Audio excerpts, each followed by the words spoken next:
ऐसी कोई व्यवस्था सरकार न कर रही है, न करना चाहती है, जिससे कि 80 करोड़ जो हैं और 22 करोड़, 80 करोड़ जिनको 5 किलो अनाज पर पाल रही है सरकार, और 28 करोड़ लोग जो सरकार की लिस्ट के अनुसार, सरकार के अनुसार लाइन में लगे हैं मजदूरी करने के लिए, या यूं समझ लीजिए रोजगार मांगने के लिए, जिनके पास रोजगार नहीं है, बेरोजगार हैं। तो आप अंदाजा लगा सकते हैं कि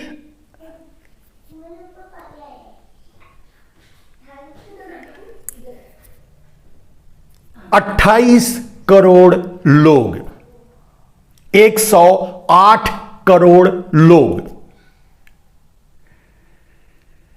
108 करोड़ लोग दयनीय स्थिति को जी रहे हैं, गरीबी रेखा के नीचे चले गए हैं।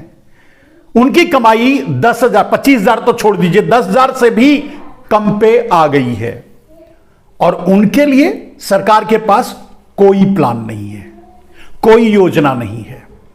मैंने कहा कि उनको सहायता मिलती, उनका सहयोग होता जब इन योजनाओं पर बजट बढ़ाए जाते, जहां नहीं बढ़ाया गया है। लेकिन अब और आगे, जैसे जहां जहां से इन 80 करोड़ और 22 करोड़ यानी 108 करोड़ को फायदा पहुंचता, उस क्लास को बाहर आने का अवसर मिलता, उसके सारे दरवाजे बंद कर दिए गए हैं। कैसे? जैसे कृषि, ग्रामीण विकास, ग्रामीण विकास,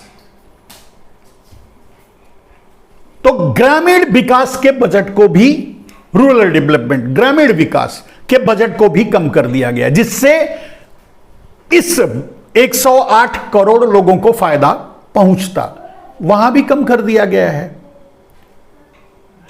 कृषि क्षेत्र को विकसित करना या कृषि क्षेत्र को बढ़ावा देना, कृषि उत्पादों को बढ़ावा देना, किसानों को फायदा पहुंचाना, इससे भी इन 108 करोड़ लोगों को फायदा पहुंचता। जैसे उनको वहां मजदूरी मिलती, अगर किसानों को फायदा होता तो किसानों के यहां लोगों को मजदूरी मिलती, वहां वो काम करते, चाहे वो उसके वितरण में शामिल होते, चाहे उत्पादन में शामिल होते, चाहे खेतों में काम करते, जिस भी तरह से, लेकिन उनके हाथों में भी कुछ पहुंचता। वहां उस क्षेत्र को भी कुछ नहीं किया गया है, कुछ नहीं दिया गया है। कहने का अर्थ यह है मेरे दोस्त कि बजट में ओवरऑल, बजट ने बजट को ही डिनाई कर दिया है, बजट ने बजट का ही पोल खोल दिया है। इसीलिए मैंने कहा इस बजट को कि बजट की बंडलबाजी, बजट में बंडलबाजी के अलावा कुछ भी नहीं है। बारीकी से जब मेरी बात को आप समझेंगे, मैंने बड़े सरल भाषा में, कोई स्टैटिक्स दे करके, सांख्यिकी देख करके, यहां से इतना टोटल, यहां से उतना, और यहां इतना परसेंट, वहां उतना, ये बताए बगैर मैंने आपको सीधे सीधे ये बात बताने की कोशिश की है कि बजट में नरेंद्र मोदी के पास आम आदमी को, 108 करोड़ जनता को देने के लिए कुछ भी नहीं है। जिनको 22 करोड़ लोग, 28 करोड़ लोगों को तो बेरोजगारी में लाइन में लगा रखा है, लोगों का रोजगार छीन लिया, जबकि वादा था 16 करोड़, माने 2 करोड़ हर साल, 16 करोड़ लोगों को रोजगार देने का। अगर दे दिया होता तो ये 22 करोड़ लाइन में नहीं लगे होते। यानी 22 करोड़ अगर बेरोजगार हैं, यानी नरेंद्र मोदी अपने इन 8 सालों में पूरी तरह से वर्स्ट शासन चलाए हैं, फेल हुए हैं, यह तो क्लियर हो गया। और इधर 80 करोड़ लोगों को जब मुफ्त अनाज देने की और उन्हें लाइन में लग करके लेने की, आपको पता होगा पहले भी राशन कार्ड पे राशन मिलता था, राशन कार्ड होने के बावजूद भी लोग राशन नहीं लेने जाते थे, क्योंकि उनकी स्थिति ऐसी नहीं थी कि वो राशन कार्ड का अनाज खाएं, क्योंकि उसकी क्वालिटी बहुत खराब होती थी।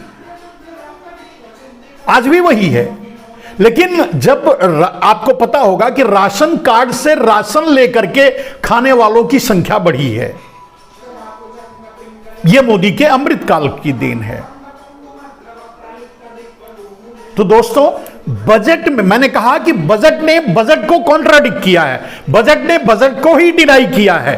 बजट में जो प्रावधान है, जो नरेंद्र मोदी कहते हैं, जिसको गर्व से आज स्मृति ईरानी बोल रही थी, निर्मला सीतारमण बोल रही थी, मोदी जी भी बोलेंगे, सभी नेता बोलेंगे, भारतीय जनता पार्टी के नितिन गडकरी बोल रहे थे बड़ी बेशर्मी से, लेकिन उनसे एक ही सवाल है कि अगर 80 करोड़ लोग और 2 साल या साल भर के लिए 5 किलो अनाज की औकात पे बने रहेंगे, तो बजट के लिए उनके लिए है क्या? ठीक है, अगर हैं तो उनके निकालने के लिए क्या प्रोग्राम है? तो क्या अडानी की संपत्ति बढ़ेगी तो इन 80 करोड़ लोगों में से लोगों को फायदा पहुंचेगा?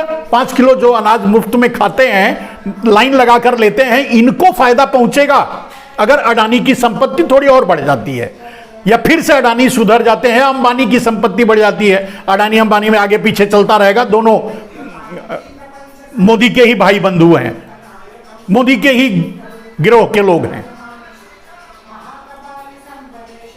तो क्या अडानी अंबानी या जैसे अडानी अंबानी जैसे उसी जगह से आने वाले मोदी ने कहा था एक संवाद में बाहर विदेश में बैठ करके कि मैं गुजराती हूं, व्यापार मेरे खून में है।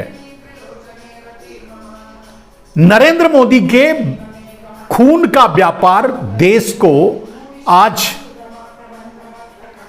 कहां पहुंचा दिया है, यह अंदाजा आप लगा सकते हैं। इसीलिए कहा जाता है कि व्यापारी को कभी राज्य नहीं देना चाहिए, व्यापारी कभी राजा नहीं बन सकता, व्यापारी कभी, क्योंकि वो स्वतंत्र रूप से न्याय नहीं कर पाएगा, वो तो व्यापार करेगा। वो हालत नरेंद्र मोदी के, और नरेंद्र मोदी ने खुद ही ये बात स्वीकार की, कहा था कि मैं गुजराती हूं, व्यापार मेरे खून में है, और उन्होंने इन 8 सालों में यह साबित किया है। Narendra Modi it's a perfect businessman, इसमें कोई दो राय नहीं है। उन्होंने बहुत सफल बिजनेस किया है, इसमें भी कोई दो राय नहीं है। कुछ गिने चुने रामदेव और अडानी अंबानी ऐसे कुछ लोगों को आसमान की ऊंचाई पर ले गए हैं, इसमें भी कोई दो राय नहीं है। लेकिन उसी तरह से, माफ कीजिएगा, लेकिन उसी तरह से और उसी गति से देश की बाकी जनता को रसातल में पहुंचा दिया है, 5 किलो अनाज की औकात पर ला दिया है।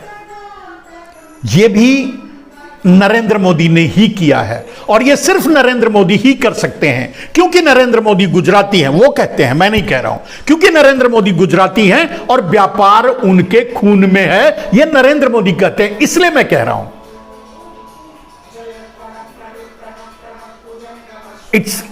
ये कह सकते हैं कि नरेंद्र मोदी एक सफल व्यापारी हैं, उन्होंने खूब व्यापार किया है देश का, और उन्होंने अच्छी तरह से किया।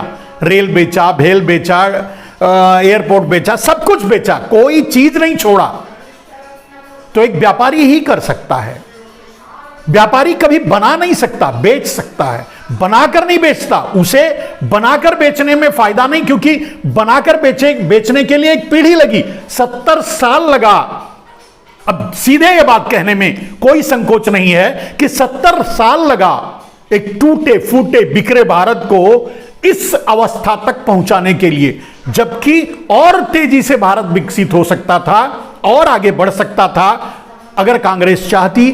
कमियां उसमें भी थी, लेकिन जहां तक कांग्रेस ने भारत को कांग्रेस लेके आए, उसके लिए 70 साल लगे, उसे 7 साल 8 साल में नरेंद्र मोदी ने कौड़ियों के दाम बेच दिया।